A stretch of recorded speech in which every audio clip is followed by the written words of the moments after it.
함께 말씀 보겠습니다. 시간 하나님 우리에게 주시는 말씀은 이사야 9장 2절로 7절까지의 말씀입니다. 흑암에 행하던 백성이 큰 빛을 보고 사망의 그늘진 땅에 거주하던 자에게 빛이 비치도다.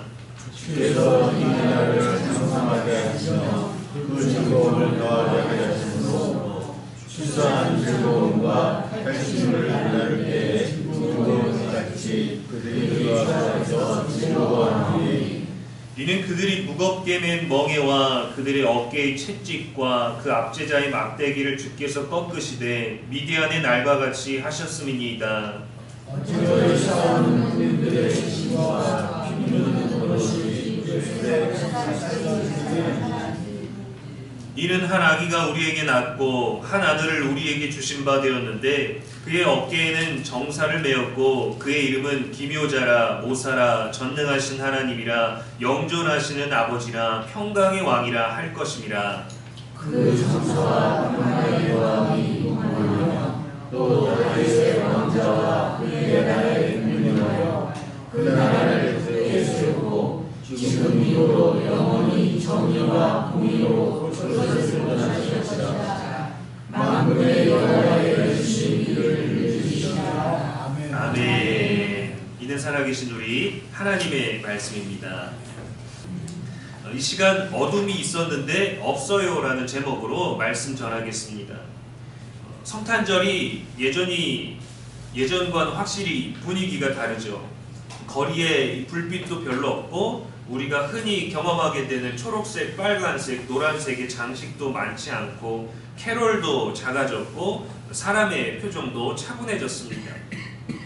그런데 성탄절의 분위기는 언제나 한결같지는 않았습니다. 성경 속 성탄도 우리가 보내왔던 화려함과 설렘과 환호가 아니라 첫 번째 성탄도 침묵이었어요. 궁궐이 아니라 마국간이었고 낮의 축제가 아니라 어두운 밤이었고 환영이 아니라 무관심 속에서 이루어졌습니다. 왜 우리는 이렇게 달라진 성탄을 맞이하게 되었을까요?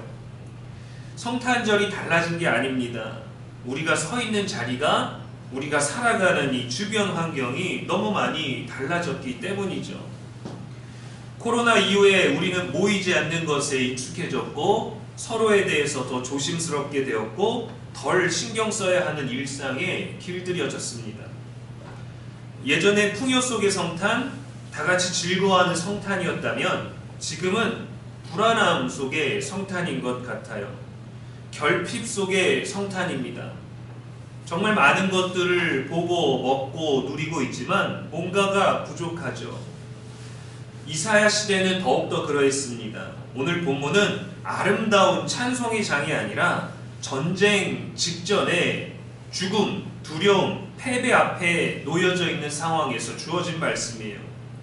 거대한 제국의 위협과 이웃 국가의 붕괴, 국내의 정치적인 혼란과 왕과 백성들의 불안이 가득한 상태입니다. 모양은 다르지만 지금 이 시대 우리와 얼마나 많이 비슷한지 몰라요. 그래서 흑암에 행하는 백성, 사망의 그늘진 땅이라고 이 불안한 현실을 말하는 것입니다. 남유다의 상황은 일시적인 우울감이 아니라 빠져나올 길이 없는 상태예요. 지금도 러시아 우크라이나 전쟁, 이스라엘 하마스 전쟁, 또 새롭게 시작되는 캄보디아 태국의 교전이 있지 않습니까? 우리나라는 이때 빛을 발하고 있어요. 여러 국가의 이 군무기의 기술을 인정받아서 최신식 무기들을 수출하고 있지만 우리도 내부적으로는 여전히 불안합니다. 나라도 그렇고 우리 개인도 그러합니다. 오늘 이사야의 선포는 예수님 나시기 전 750년 정도 전의 예언이에요. 2절에 보면 흑암에 행하던 백성이 큰 빛을 보고 사망의 그늘진 땅에 거주하던 자에게 빛이 비치도다 했습니다.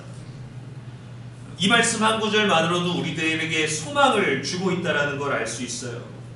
세상이 성탄을 즐겁게 보내든 알차게 보내든 심심하고 고독하고 외롭고 지루하게 보내든 교회가 성탄을 형식으로 치우든 아주 화려하게 치르든 하나님의 말씀은 언제나 하나를 말합니다. 빛은 어둠을 몰아내러 오기 위해 오신다는 것이죠. 그 빛이 우리들에게 와야 되는데 그렇다면 왜 우리는 흑암에 거하는 걸까요? 우리는 처음부터 빛에 머물 수 없었던 걸까요? 성경에서 말하는 흑암은 짙은 어둠의 감정이 아니라 방향을 잃은 채 걷고 있는 그 상태를 표현하는 말입니다. 하나님을 믿어도 불안하니까 이제는 내 자신을 믿고 무언 다른가를 믿고 의지해서 살았는데 다시금 불안한 우리의 내면의 상태, 공허한 상태, 걱정이 많은데 잘 해결되지 않고 해결할 수 없는 그 상태를 말해주죠. 빛이 없어서가 아니라 빛을 등지는 삶의 방법을 택했기 때문입니다. 우리가 흑암에 거하는 것은 죄의 무게 때문입니다. 로마서 3장 23절에 모든 사람이 죄를 범하였으되 하나님의 영광에 이르지 못하였다 했어요. 우리가 흑암에 있는 것은 두려움과 염려가 우리 삶의 중심에 있기 때문입니다. 요한복음 14장 1절에 너희는 마음에 근심하지 말라 하나님을 믿으니 또 나를 믿으라 하셨어요. 그런데 우리의 믿음이 그분에게 있지 않고 그분이 해결해 주실 근심에 있기 때문입니다. 또 우리가 흑암에 거하는 것은 세상의 가치와 빛을 혼동하기 때문이죠. 세상이 보여주는 빛과 하늘이 우리들에게 알려준 그 빛과 잘 구분하지 못하기 때문입니다. 요한복음 1장 5절에 빛이 어둠의 빛이되 어둠이 깨닫지 못하더라 했어요. 깨닫지 못했다라는 말은 보지 못했다가 아니라 받아들이지 않았다라는 뜻입니다. 가룟 유다는 예수님과 3년을 함께 했지만 빛 대신 어두움을 택했어요. 오늘 본문은 우리에게 기억을 떠올리게 하는 것이 아니라 과거의 어떤 사건이 지금도 유효하다라는 그 소식을 알려주는 겁니다. 상황이 안 좋으니까 조심스럽게 힘내라고 위로의 말을 전해주는 것이 아니라 해결사 같은 한 전능한 존재를 보내주시겠다라는 약속이에요. 6절 말씀에 한 아기가 우리에게 낳고 한 아들을 우리에게 주신 바 되었는데 그의 어깨에는 정사를 메었다라고 하죠. 우리는 이 정치 경제가 안정되기를 원합니다. 그것이 우리 개인의 삶을 좀 더 낫게 편안하게 해줄 수 있다고 기대하기 때문이죠. 그래서 집값이 좀 안정되기를 바랍니다. 이미 집을 소유한 사람은 집값이 더 오르기를 바랍니다. 경제가 좀 더 활성화되기를 바랍니다. 정치를 바르게 해서 국민 생활이 좀 더 나아지고 안정되기를 바랍니다. 그럼 이런 상황에서 왜 한 아기를 보내셨을까요? 왜 강한 군대를 보내지 않으시고 왜 제도를 바꾸지 않으셨을까요? 바로 이 아기, 이 아들이 하나님의 방식입니다. 우리가 원하는 건 여전히 강한 군대, 위대한 통치자, 강한 국가, 완벽한 제도, 깔끔한 일처리들을 원하는데 그게 바로 우리의 방법, 우리의 질서고 하나님의 방법은 한 아기가 우리에게서 나고 한 아들을 우리에게 보내주신다는 거예요. 우리 집에도 아들이 있고 우리는 누군가에게 아들이고 그렇지 않습니까? 그런데 하나님이 말씀하신 그 아들은 다르다라는 거죠. 하나님은 문제를 제거하기보다 인생을 살아가는 각 사람을 회복시키시기를 원합니다. 다른 뭔가가 해결돼서 그것을 바라보고 그것에 영향을 받는 내가 나아지는 것이 아니라 나를 회복시키셔서 여전히 불완전한 이 세상을 올바르게 살아가기를 원하시는 거예요.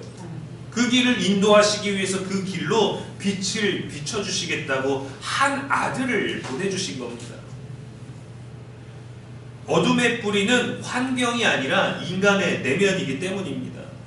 그래서 하나님은 칼이 아니라 생명을 보내셨고 심판이 아니라 임재를 보내셨고 당장의 해결이 아니라 약속을 주신 거예요. 하지만 우리 깨닫지 못했죠. 이야기가 너무 어렵잖아요. 아기는 약한 존재입니다. 그래서 하나님의 방식을 우리는 더 이해할 수 없어요. 한 아들을 주셨는데 이름은 이렇습니다. 그의 이름은 기묘자라 모사라 전능하신 하나님이라 영존하시는 아버지라 평강의 왕이라 할 것임이라 했습니다. 아기한테는 좀 과한 이름이지 않겠어요? 이 기묘자라, 모사라에 이 해당하는 이 히브리어가 펠레 유에치인데 설명할 수 없을 만큼의 놀라운 조언자를 뜻합니다.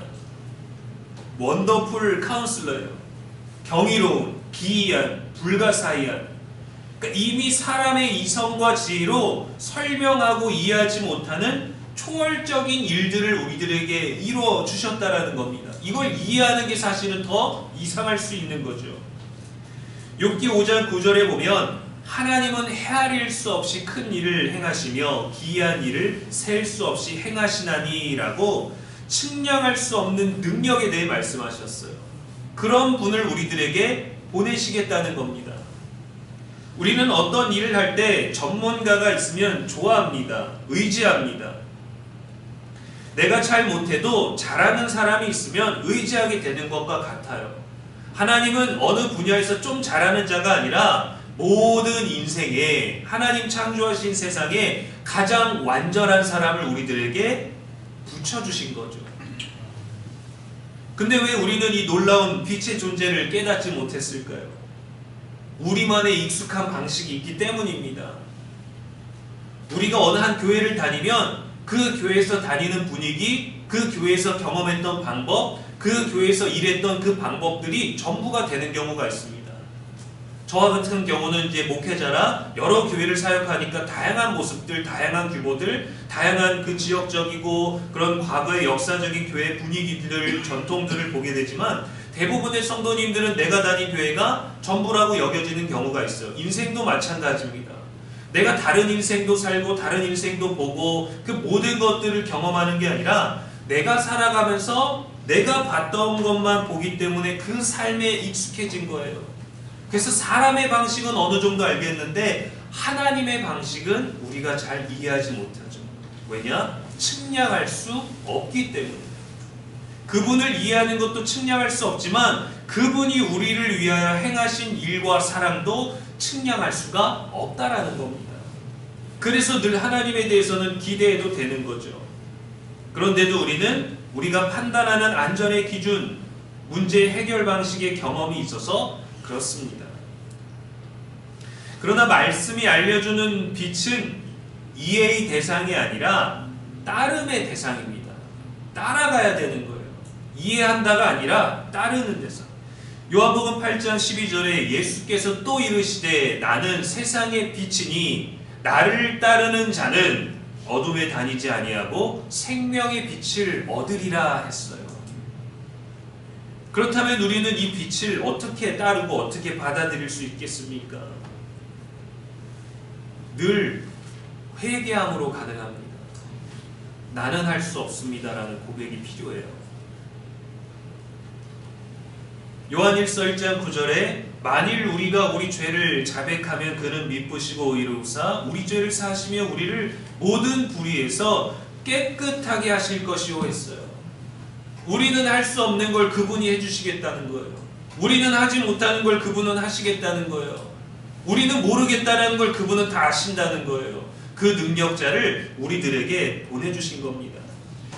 그러나 여러분, 그분 앞에 우리가 할 수 없다라는 이 회개는 마무리가 아닙니다. 완결이 아니에요. 시작입니다. 회개함으로 하나님이 전부가 되게 받아들이는 거죠. 또한 우리는 말씀을 가까이 함으로 이 빛을 받아들일 수 있습니다. 시편 119편 105절에 주의 말씀은 내 발의 등이요 내 길에 빛이니이다 라고 고백했어요. 말씀은 약속입니다. 너의 발에 너의 길에 빛이 돼주겠다라는 약속이에요. 누군가 우리에게 맛있는 걸 사주겠다, 좋은 걸 주겠다라고 하면 뭔진 모르지만 우리는 일단 기대하게 됩니다.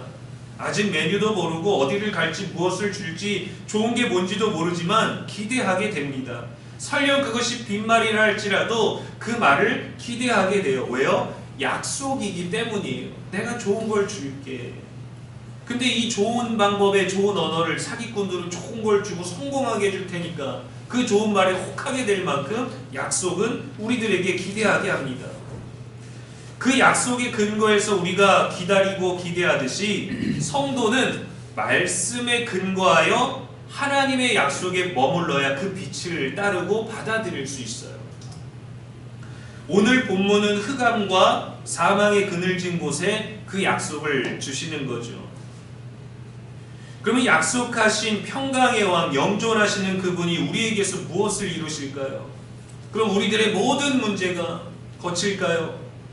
문제가 사라지는 환경이 아니라 하나님이 우리 마음을 다스리시는 상태가 됩니다. 그래서 우리는 이해할 수 없죠. 우리에게 지금 막힌 문제, 고민하는 문제, 해결하지 못하는 문제가 해결돼야 전능자인데, 우리가 측량할 수 없는 그 전능자께서는 우리 마음을 다스리시겠다는 거예요. 나는 너의 주인이 되겠다라는 거예요. 너의 전부가 되겠다라는 거예요. 불교에서도 직지, 인심, 견성, 성불이라 해서 문자나 경전에 의존하지 않고 자기 마음을 들여다보고 자기 본성을 깨달으면 부처가 되는 성불의 완성을 말합니다. 그래서 무언가로부터 계속 벗어나고 내려놔야 돼요. 그래야 깨달음의 경지에 이를 수 있죠. 불교의 핵심은 스스로 깨달음에 이르는 것입니다. 그래서 계속 고독한 수행으로, 그래서 계속 무로, 공허함으로 나아가죠. 기독교는 자기 힘으로 안 된다 해서 시작합니다. 내 인생인데 내 마음대로 안 된다 해서 시작하는 거예요. 내 인생이 내 마음대로 될 때가 뭔가 이루어지는 게 아니라 내 마음대로 안 되는 그 인생에 주님이 계셔서 완전해지는 거. 그겁니다. 그게 빛이에요. 내가 가서 뭐만 하면 다 되고, 내가 금손이라 손만 대면 막 부동산이 오르고, 내가 투자하면 다 오르고, 내가 뭐만 하면 맛집이 되고, 내가 어디만 가면 거기가 무슨 좋은 장소가 되고, 그것이 아니라 어떤 상황, 어디에 있든지 하나님이 나를 다스리시는 겁니다. 그래서 우리에겐 전능자가 필요한 거예요. 그분이 하늘에서 뜻만 전달하시는 게 아니라 그 뜻을 가지고 우리에게 오셨어요. 뜻이 하늘에서 이루어진 것 같이 땅에서도 이루어져야 하기 때문입니다. 우리만의 소망이 아니라 그건 하나님의 뜻이에요. 그 뜻을 우리가 이룰 수 없기 때문에 우리의 흑암과 사망의 그늘진 인생의 빛으로 우리 안에 오신 거죠. 저 멀리서 강한 조명을, 빛이 센 것을 우리에게 조명을 비춰주시는 레이저가 아닙니다. 우리 안에 오신 분이신 거예요. 우리 수행과 힘과 노력으로 하려니까 잘 안 돼서 그리스도의 피를 힘입어 나아가라 하고 그분을 보내주신 거죠. 크리스마스는 매년 오는데 왜 우리는 더 화려하고 좋았던 크리스마스와 그렇지 않았던, 예전보다 별로 좋지 않은 크리스마스가 있는 걸까요? 왜 때로는 기분이 들떠서 막 아무것도 안 해도 행복한 크리스마스가 있고, 왜 때로는 기분이 가라앉아서 성탄절이 이게 뭐냐고 느낄 때가 있는 걸까요? 이 절기가 우리들에게 거울이 되기 때문입니다. 어떤 상태인지가 우리에게 비춰주는 거죠. 성탄절만 되면 예수님이 우리에게 빛으로 오셔서 소망이 살아나는 게 아니라 정치 경제가 어렵고 살림살이가 힘드니까 성탄절도 힘들게 되는 거울이 되어버린 거예요. 성탄절은 나를 보는 게 아닙니다. 주님을 보는 거예요. 내 현실을 탄식하는 게 아닙니다. 내 현실에 찾아오신 그분을 따르는 거예요. 분위기는 있는데 기다림과 만남이 없어요. 예전에는 전기가 끊기는 일들이 있었습니다. 그래서 전기가 나가면 방안을 뒤지다가 어두워지니까 양초 하나를 켜놔요. 그래서 그 불을 켜놓으면 각자 알아서 할 일을 어둠 속에서 하는 게 아니라 그 불빛 가운데로 사람들이 모여들게 되어 있습니다. 가족들이 모이게 되었어요. 그래서 평소에 하지 않았던 이야기들을 나누게 되고, 갑자기 맞이하게 된 그 불편한 상황 가운데서 나누지 못했던 감정들과 이야기들을 나누게 되고, 오히려 그 상황이 즐거워지기도 합니다. 어둠은 사람을 불안하게 해도 한 줄기 빛은 사람을 모이게 하는 거예요. 생명을 주는 거예요. 우리를 살아있게 하는 거예요. 우리가 놓쳤던 것을 바라보게 해주는 거예요. 이야기를 시작하게 합니다. 뭔가를 하게 해요. 작은 불빛 하나가요. 어제는 첫째가 학교에서 수업에서 꿈기 발표회라 그래갖고 반에 있는 모든 아이들이 각자 뭔가를 발표하는 시간이 있었습니다. 그걸 준비해야 돼요. 뭐 마술을 준비하고 과학 실험을 보여주기도 하고 춤을 추기도 하고, 교실에서 할 수 없는 것이면 영상을 찍어서 가야 됩니다. 저녁 8시가 넘어서 아이가 자기는 줄넘기를 하겠다고 했어요. 집에서는 촬영할 수 없고 교실에서도 할 수 없으니까 밖에 나가서 했는데 이미 저녁이 되어서 어두워져 버렸어요. 옷을 입고 나가서 아이가 연습을 했는데 금방 들어왔습니다. 어두워요. 무서워서 못하겠다라는 거예요. 금방 들어왔어요. 저는 공부를 하고 있고 설교 준비를 하고 있고, 그래서 둘째를 내려보냈어요. 둘째한테 핸드폰을 들고 가서 형한테 핸드폰 조명을 비추어 줘라 라고 했습니다. 자기보다 어리고 약한 동생이 무슨 도움이 되겠어요. 근데 둘이서 손을 붙잡고 신나게 나갔습니다. 갈 수 있어요. 돕는 자가 생겼기 때문이고 혼자가 아니기 때문이고, 나는 상대를 향하여 상대는 나를 향하여 함께 있기 때문에 뭔가 할 수 있는 의지가 생긴 거죠. 촬영을 나가서 해줘야 되니까 저도 공부를 하다가 내려갔습니다. 그때 아이들의 반응입니다. 아빠, 저는 가만히 서 있기만 했어요. 그래서 추워 죽겠어요. 아빠, 제대로 찍는지 모르겠어요. 빛이 자꾸 눈 쪽에 붙잡고 줄넘기를 못하겠어요. 뭘 해야 되는지 모르겠다는 거예요. 줄넘기를 하러 갔고 어둠을 비춰주기 위해서 갔는데 자기들이 하고 있으면서도 제대로 안 되고 있는 것 때문에 불안한 거예요. 나름 잘하고 있었지만 아이들에겐 여전히 잘하는 건가? 불안한 요소들이 많았죠. 그러나 아빠가 딱 등장하면 이 모든 문제들이 해결됩니다. 어떻게 촬영을 할 거고 무엇을 찍을 거고 어떻게 영상을 만들 건지 질서가 탁탁탁탁탁 세워져요. 아이들이 고민하지 않아도 됩니다. 내가 하고 싶은 게 뭔지, 뭘 하면 좋을지를 묻기만 하면 되는 거예요. 말하지 못해도 괜찮아요. 아빠가 알아서 다 해줄 거예요. 어둠, 촬영, 숙제 모든 것, 안전 이후에 모든 문제들이 해결되는 겁니다. 아이들이 할 일은 따르는 거예요. 아빠는 아이들에게 그런 존재입니다. 뭔가 굉장히 뿌듯하네요. 그러나 여러분, 저는 능력자가 아닙니다. 저도 아이들처럼 저를 위한 능력자가 필요해요. 저만이 갖고 있는 제 어둠을 몰아줄 빛이 필요합니다. 우리는 각자 모두에게 마찬가지예요. 저도 뭔가를 하고 있지만 망설이고 염려하고 두려워하고 있는 제게 전능자가 필요해요. 그 누구에게도 꺾이지 않아요. 잠시 머물다가 갈 것 말고 영원한, 나보다 더 길게 있어야 되는, 우리 모두에게는 마찬가지죠. 준비하고 이루고 애쓰고 지켜내고 있지만 그래도 우리에게는 전능자가 필요합니다. 우리는 각자 비슷하면서도 전혀 다른 흑암과 어둠에 머물면서 각자의 고민과 불안함과 염려에 사로잡혀 있어요. 그래서 우리 모두에게는 빛이 필요합니다. 빛이 오면 어둠은 점점 물러가거나 지켜보다가 내가 어둠이 이 빛을 이길 수 없구나 하고 사라지지 않습니다. 그냥 빛이 오면 사라져버리는 거예요. 존재할 수가 없게 되는 겁니다. 나를 따르는 자는 어둠에 다니지 아니하고 생명의 빛을 얻으리라 했어요. 우리에게 그 빛을 보내주신 겁니다.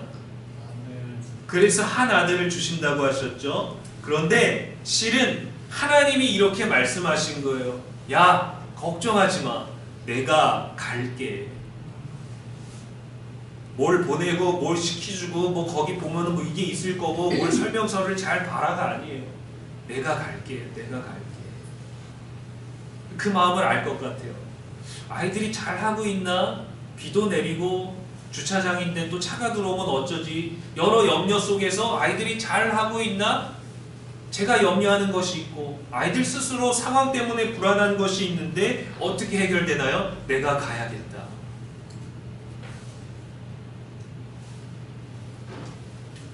저도 제가 할 수 있는 한계, 아이들을 위한 한계, 아이들과 제 자신을 위한 한계가 있지만 그 한계가 없으신, 측량할 수 없는, 헤아릴 수 없는, 이해할 수 없는 그분이 우리들에게 오시겠다는 거죠.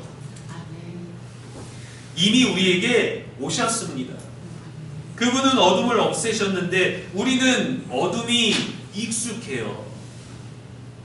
익숙함이 남아있어요. 아직 어둠이 아예 없는 그 삶에 길들여지지 않았나 봅니다.